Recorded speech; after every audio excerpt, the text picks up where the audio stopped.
सोचिए, 1857-58 का दौर, युद्ध का मैदान।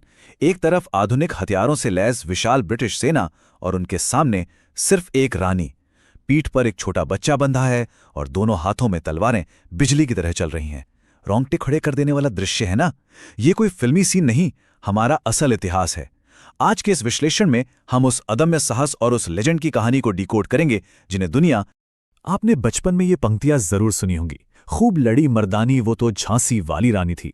सुभद्रा कुमारी चौहान जी की ये लाइनें बस एक कविता नहीं है, ये उस महान योद्धा की पूरी विरासत को हमारे सामने रख देती हैं। मतलब बिना किसी विशाल सेना के, बिना मॉडर्न हथियारों के, बस अपनी 2 तलवारों के दम पर वो अंग्रेजों की तोपों के सामने खड़े हो गईं। आज भी ये शब्द सुनकर जोश आ जाता है। लेकिन इस मर्दानी के पीछे की रियल स्टोरी आखिर है क्या? चलिए शुरुआत से समझते हैं। भाग 1, मणिकर्णिका की शुरुआत। वो लड़की जो आगे चल के रानी बनी। थोड़ा पीछे चलते हैं। आखिर वो क्या हालात थे जिन्होंने एक आम सी कन्या को भारत के पहले स्वतंत्रता संग्राम का इतना बड़ा प्रतीक बना दिया? बात है साल 1828 की।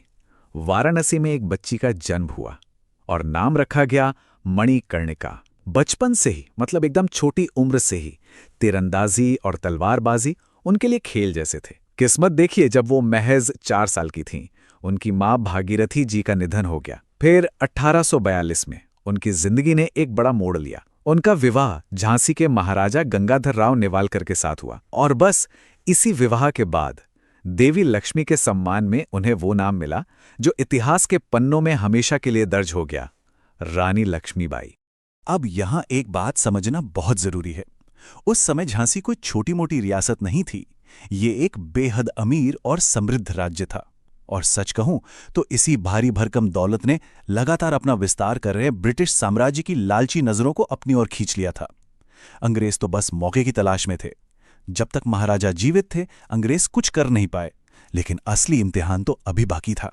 भाग 2, विद्रोह की चिंगारी और साम्राज्य को सीधी चुनौती। महाराजा गंगाधर राव के निधन के बाद हालात एकदम से पलट गए और यहीं से इस ऐतिहासिक महासंग्राम का असली बिगुल बजा। अब देखिए टक्कर कितनी सीधी थी। एक तरफ हैं British governor general Lord Dalhousie, जो अपनी जिद पर अड़े हैं। उन्होंने महाराजा के गोद लिए हुए बेटे दामोदर राव को उत्तराधिकारी मानने से साफ मना कर दिया और फरमान सुना दिया कि रानी तुरंत झांसी का महल खाली कर दें। और दूसरी तरफ है हमारी रानी लक्ष्मीबाई।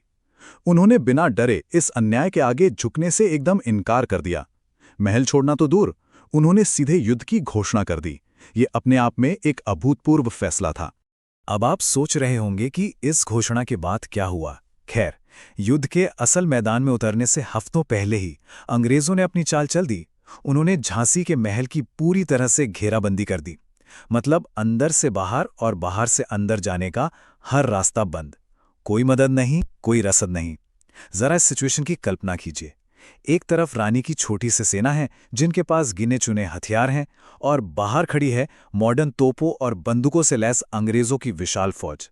ये घेराबंदी इतनी खौफनाक थी कि इसी ने 1858 के ऐतिहासिक विद्रोह की नींव पक्की कर दी। और अब हम पहुंचते हैं इस विश्लेषण के सबसे रोंगटे खड़े कर देने वाले हिस्से पर। भाग 3, अंतिम युद्ध, 18 जून 1858। चलिए समय के पहिए को उसी दिन पर रोकते हैं जब तनाव अपने चरम पर था। 18 जून 1858। ये वो तारीख है जिसे कभी भुलाया नहीं जा सकता। इसी दिन रानी लक्ष्मीबाई ने खुद को दर्जनों भारी हथियारों से लैस ब्रिटिश सैनिकों के बीच पूरी तरह घिरा हुआ पाया। उनकी अपनी सेना बहुत छोटी पड़ चुकी थी और वहां से बच निकलना लगभग नामुमकिन लग रहा था। सोचिए कैसा मंजर रहा होगा। मैदान में रानी लगभग अकेली थीं। उनके शरीर पर तलवारों के कई गहरे घाव थे, यहां तक कि एक गोली भी लग चुकी थी। लेकिन हार मानना उनके खून में नहीं था। झांसी के भविष्य को बचाने की खातिर उन्होंने अपने छोटे से बेटे दामोदर को अपनी पीठ पर कसकर बांध लिया और दोनों हाथों में तलवारें थामे गोलियों की लगातार होती बारिश के बीच वो दुश्मनों को चीरती हुई आगे बढ़ती रहीं। बहादुरी का यह वो स्तर है जिसकी कल्पना करना भी मुश्किल है। हालात बेकाबू थे तो रानी ने एक बहुत ही चतुर रणनीतिक वापसी का प्लान बनाया। पहला कदम, अंग्रेजों की भारी घेराबंदी को चकमा देकर दुश्मन की पंक्तियों को तोड़ना। दूसरा कदम सीधा जंगल की तरफ बढ़ना ताकि बेटे को सुरक्षित कर सकें और दोबारा नई ताकत के साथ हमला कर सकें। सब कुछ बिल्कुल योजना के मुताबिक चल रहा था, लेकिन तभी तीसरा कदम। अचानक सामने एक बहुत गहरी घाटी आ गई और उनका नया घोड़ा वहीं ठिठक कर रुक गया। उसने वो घाटी पार ही नहीं की। एक ऐसा ठहराव जो ऐतिहासिक रूप से बेहद दुखद साबित हुआ। और फिर वही हुआ जिसका डर था। जब उनका घोड़ा उस घाटी के पास रुका ही हुआ था, पीछे से एक अंग्रेज सैनिक ने धोखे से उनके सिर पर एक बहुत ही जोरदार वार किया। तलवार उनके सिर के काफी अंदर तक जा चुकी थी, लेकिन रानी लक्ष्मीबाई की हिम्मत तो देखिए। सिर से खून की धार बह रही है, आंखें खून से लाल हैं, लेकिन घोड़े से गिरने से ठीक पहले उन्होंने पलटकर अपने बाएं हाथ से उस अंग्रेज सैनिक पर इतनी जोर का वार किया कि वो भी वहीं घायल होकर गिर पड़ा। इसके बाद जाकर हमारी रानी जमीन पर गिरी। भाग 4। एक शहीद का अंतिम संकल्प, अंत तक निडर। यहां आकर हमारा दिल थोड़ा भारी हो जाता है। लहूलुहान रानी को उनके कुछ वफादार सैनिक जो अभी भी बचे हुए थे, किसी तरह उठाकर पास के ही एक मंदिर में ले गए। रानी की सांसें चल रही थीं, लेकिन वो तेजी से अपनी चेतना खो रही थीं। उसी हालत में, अपनी आखिरी और टूटती हुई सांसों के बीच, उन्होंने अपने सैनिकों को 2 कड़े आदेश दिए। पहला, मेरे बेटे दामोदर की हर हाल में रक्षा करना, और दूसरा, उनका सबसे सख्त आदेश, मेरे मरने के बाद भी इन अंग्रेजों के हाथ मेरा शरीर नहीं लगना चाहिए। आप इस बात की गहराई समझिए। ये निडरता और नियंत्रण का ऐसा चरम है जहां साक्षात मौत सामने खड़ी है, फिर भी वो अपनी शर्तों पर ही इस दुनिया से विदा होना चाहती थी, और यही आदेश देते देते वो हमेशा के लिए शांत हो गई। उन मुट्ठी भर वफादार सैनिकों ने अपनी रानी का आखिरी आदेश सर आंखों पर रखा। उधर ब्रिटिश सेना को भनक लग गई थी और उन्होंने पूरे मंदिर को चारों तरफ से घेर लिया।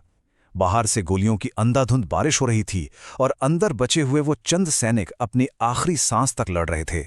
उसी भयानक गोलीबारी के बीच मंदिर के मैदान के अंदर ही जल्दी जल्दी लकड़ियां इकट्ठा की गईं और रानी लक्ष्मीबाई की चिता सजाकर उनका अंतिम संस्कार कर दिया गया, ताकि किसी भी कीमत पर अंग्रेज उनके मृत शरीर को छू भी ना सकें। और अंत में इतिहास का एक बेहद कड़वा लेकिन शानदार सच हमारे सामने आता है। जब गोलियों की वो बहरी कर देने वाली आवाजें शांत हुईं और आखिरी भारतीय सैनिक भी वीर गति को प्राप्त हो गया, तब वो विशाल ब्रिटिश सेना मंदिर की दीवारें तोड़कर अंदर घुसी। वो पागलों की तरह रानी को ढूंढ रहे थे, लेकिन उस जलती हुई चिता के पास उन्हें क्या मिला? सिर्फ राख और हड्डियां। इतनी बड़ी महाशक्ति, इतने सारे सैनिक और इतने आधुनिक हथियार मिलकर भी रानी लक्ष्मीबाई को जीते जी तो क्या, मरने के बाद भी नहीं छू सके। वो हमेशा हमेशा के लिए उनकी पहुंच से दूर जा चुकी थी। अंत में एक बहुत ही गहरा सवाल हमारे सामने खड़ा होता है।